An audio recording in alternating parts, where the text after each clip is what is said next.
Faith Time is our weekly conversation on matters of faith, and joining us this morning is Harvey Earls with Bethel Baptist Church in Robertsdale. Good morning to you, sir. Good morning. We want to continue talking about the topic of the power of forgiveness. How do we sort of release the past when it comes to forgiveness?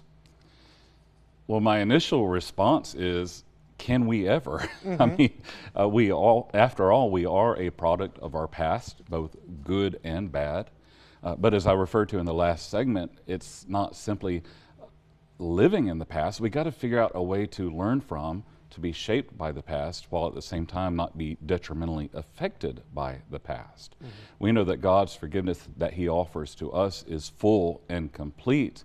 There's that popular scriptural saying that He forgives us as far as the east is from the west. But when it comes to our past and us as human beings, we have a much more limited capacity to operate in that way.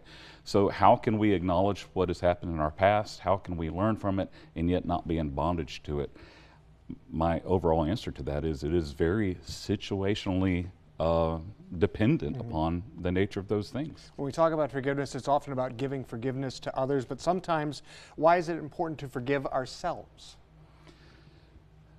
You know, we watch the Olympics, and at the end of a routine, they'll hold up a card, the judges might, or at least that's what we've seen, with a numerical score, 1 through 10. And I think about, you know, after I preach in the morning, what if someone holds a 2 or a 3 up if I distribute those cards? But here's the thing, is that out of all the people in my church at a sermon, I'm the one most likely to give myself a poor score. I am my own worst critic.